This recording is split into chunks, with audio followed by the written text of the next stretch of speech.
भाई तुम्हें दुख हो रहा होगा ना, मुझे भी हो रहा है। अब स्कारलेट विच का एक नया लव एंगल चलने वाला है। तो भाई अपनी वांडा को डॉक्टर डूम के हत्थे से कोई और छुड़ा के ले जाने वाला है। तो भाई वीडियो में आगे बढ़ने से पहले इस चैनल को कर दो सब्सक्राइब, क्योंकि ये नहीं देखा तो क्या देखा।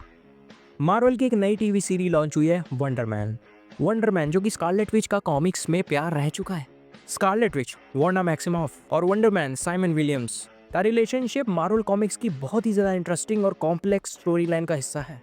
इन दोनों का कनेक्शन मेनली इमोशनल और ट्रेजिक रहा है, जिसमें लव, सेक्रीफाइस और पर्सनल स्ट्रगल्स काफ़ी इंपॉर्टेंट एलिमेंट थे। साइमन विलियम्स, जो कि वंडरमैन के नाम से तुम लोग जानते हो, एक वेल्दी बिजनेसमैन था, लेकिन उसकी लाइफ में बहुत स्ट्रगल थे। उसकी लाइफ में टर्निंग पॉइंट तब आता है जब उसको अवेंजर्स की तरफ से एक ऑफर मिलता है और वो अपने आप को हीरो बनाने के लिए रेडी हो जाता है। इस टाइम तक वांडा अवेंजर का पार्ट थी और अभी भी वो विजन की यादों में खो रखी थी।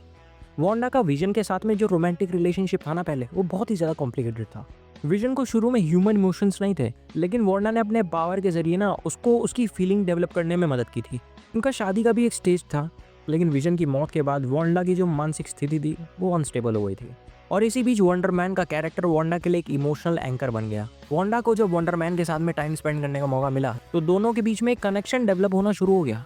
वंडरमैन की स्ट्रॉन्ग पर्सनैलिटी और वांडा को जो ट्रबल पास्ट था वो काफ़ी ज़्यादा कंपैटिबिलिटी उसमें दिख रही थी, तो इसलिए दोनों एक दूसरे की सेटिंग बन गए। वांडा का नेचर काफ़ी ज़्यादा इमोशनल और अनप्रेडिक्टेबल था, क्योंकि उसके पास रियलिटी वर्बिंग पावर थी। उसके इमोशंस का डायरेक्ट इफेक्ट दुनिया पर पड़ता था और उसके एक्शन कभी कभी डिजास्टर भी हो सकते थे। इस टाइम पर वंडरमैन का जो कैरेक्टर था वांडा के लिए एक स्टेबिलिटी का सोर्स था। वंडरमैन का कैरेक्टर बहुत ज़्यादा लॉयल और सेल्फ सेक्रीफिशियल था, जो वांडा के साथ अपने इमोशनल बॉन्ड को स्ट्रॉन्ग बनाता गया। लेकिन ये रिलेशनशिप उतना आसान नहीं था। वांडा के माइंड में विजन का कांस्टेंट शैडो था। वो कभी भी अपने आप को विजन से दूर ही नहीं कर पाई थी, मतलब उसको भूल ही नहीं पाई थी। उसके अंदर एक इमोशनल कॉन्फ्लिक्ट था जो उसके डिसीजन को ना इन्फ्लुएंस कर रहा था। तो इसी वजह से वंडरमैन और वांडा का रिलेशनशिप डगमगा रहा था। वांडा को कभी कभी लगता था कि वो अपने साथ विजन की जो पुरानी मेमोरीज थी उनको वापस से रिवाइव करने की कोशिश कर रही है, और वंडरमैन को अपने पावर्स के थ्रू एक सेकेंड चांस देने का सोचती थी। वंडरमैन का कैरेक्टर अपना सेल्फ सेक्रीफाइस और लॉयल्टी के लिए जाना जाता है। जब वांडा को विजन की डेथ के बाद रियलिटी में अपने आप को समझना बहुत ज़्यादा मुश्किल लगता था, तब वंडरमैन ने अपने इमोशंस को साइड में रखा और वांडा के लिए खड़ा हुआ। एक पॉइंट पर वंडरमैन अपनी लाइफ को रिस्क करता है वांडा के लिए। वंडरमैन की पुरानी मेमोरीज का भी एक कनेक्शन था विजन के साथ में। ये ट्विस्ट एक और लेयर ऐड करता है वांडा के इमोशनल स्ट्रगल में, क्योंकि इससे पता चलता है कि वंडरमैन का जो कैरेक्टर था वो विजन की बॉडी में थोड़ा सा एम्बेड हो गया था। इससे वांडा का दिमाग और घूम जाता था, क्योंकि उसको अपनी फीलिंग्स का समझ ही नहीं आता था।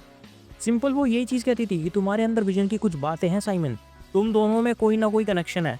मतलब भाई सीधा सीधा है, बेंचिंग कर रखा था। ये आजकल चल रही है ना बेंचिंग वेंचिंग, वही चीज़ बेंचिंग चल रहा था भाई।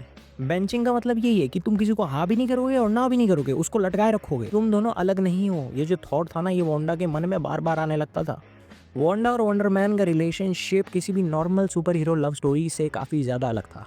जब वांडा ने अपने पावर्स को और ज़्यादा एक्सप्लोर किया और अपने ट्रेजिक पास्ट को कन्फ्रंट किया, तो वंडरमैन और विजन दोनों पर पड़ा पावर डायनामिक और इमोशनल केओस के कारण उनका रिलेशनशिप ट्रेजिक टर्न लेता है। वांडा ने अपनी पावर्स के थ्रू अपनी रियलिटी को कभी तो मैनिपुलेट किया, तो कभी कभी वंडरमैन को अपनी फीलिंग्स को समझाना बहुत मुश्किल हो गया। वांडा के रियलिटी वर्किंग पावर्स वंडरमैन को ऐसे सिचुएशन में डाल दिया जहाँ उसे अपने खुद के इमोशंस को समझना भी बहुत मुश्किल हो गया। आज भी स्कारलेट विच और वंडरमैन का रिलेशनशिप मार्वल कॉमिक्स में अनरिजॉल्व्ड है। वांडा की रियलिटी वर्बिंग पावर और वंडरमैन के साथ में इमोशनल पंगा, इन सब का इम्पैक्ट उनके बीच में एक अनरिजॉल्व्ड कनेक्शन बना के छोड़ गया। भाई स्कारलेट विच का जो फोकस होता है ना, वो कभी या तो अपने ट्रेजिक पास्ट पे होता है जिसमें विजन मर गया है और वो विजन की यादों के साथ जी रही है। वो बहुत कोशिश करती है भाई कि विजन को वापस लाया जाए, लेकिन वो नहीं ला पाती। वो रियलिटी को बदलती है, काफ़ी चीज़ करती है, लेकिन विजन को वापस नहीं ला पाती। और वंडरमैन का रोल हमेशा वांडा का इमोशनल एंकर बनने का रहा है। भाई इन दोनों की जो सेटिंग थी ना भाई, ये बहुत ही ज़्यादा इमोशनल जंजाल थी। मतलब कह सकते हो भाई वांडा ने सिर्फ वंडरमैन को यूज़ ही किया है भाई। मतलब वांडा बस मजे के लिए, एक इमोशनल सपोर्ट होता है ना, बस उस इमोशनल सपोर्ट के लिए वंडरमैन को अपने पास रखती थी भाई। भाई कहते हैं ना प्यार में इंसान अंधा हो जाता है, भाई वंडरमैन अंधा ही हुआ था। इनका सब सही चलता है, लेकिन भाई वांडा बोल ही नहीं पाई थी विजन को